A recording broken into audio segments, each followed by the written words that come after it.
Hello, and happy Thursday to you on this Holy Week. My name is Chaplain Alexander, and I'd like to share a verse with you that takes place in the book of John, chapter 13. And to give you context, this takes place while Jesus is in the upper room, about to have his last meal, surrounded by his disciples. And what he does before they begin to eat, it makes you stop. It makes you stop and wonder. It makes you stop and think. It makes you stop and reflect on why he's doing what he's doing. So let's take a look. John chapter 13 verses 1 through 5 is what I'll be reading. It was just before the Passover feast.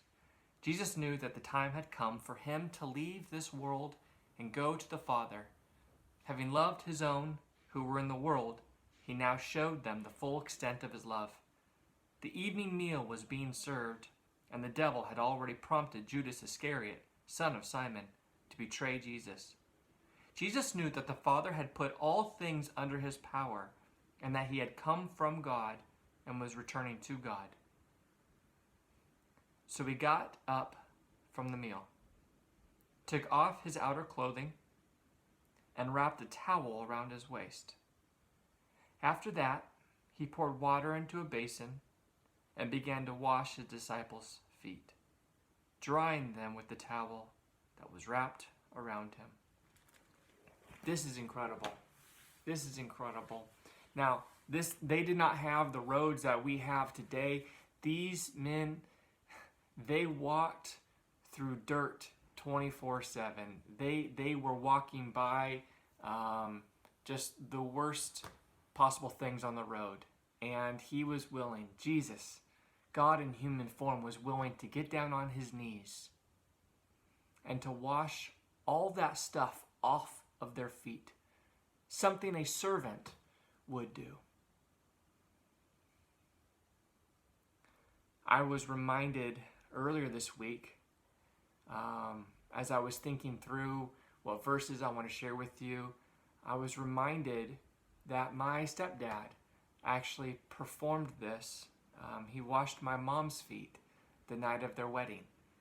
And I texted him today and I said, John, did this actually happen? Did you actually do that? And he said, yes, I did. And I asked him why. I think I know the answer, but why? Remind me, why did you decide to wash my mom's feet on the day of your wedding? And he said that I wanted to demonstrate servant leadership and the love of God that dwells in us. Those are his words. And that is the perspective that we should be living by. We need to be servant leaders. We need to be leading those around us through serving them. And God dwells inside of us. Therefore, we should be loving others as a servant.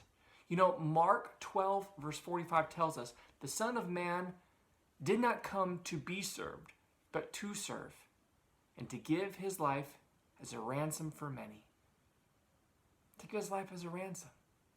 This is a beautiful story. I encourage you to read the entirety of this story later today. And I know that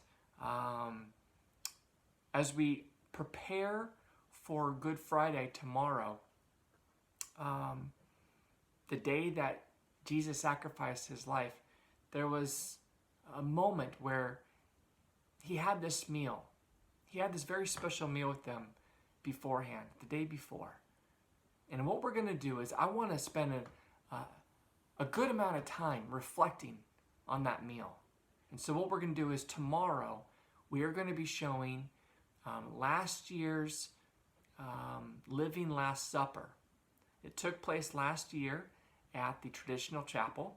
And I was asked to play the part of Jesus. No pressure there, right? But it was an absolutely incredible opportunity. And I'm going to share that with you tomorrow and then lead us all in communion. So please don't miss out on that opportunity. We're going to start at 6. And then we should be having communion with one another around 7 o'clock tomorrow night. So thanks again for taking a look. And God bless.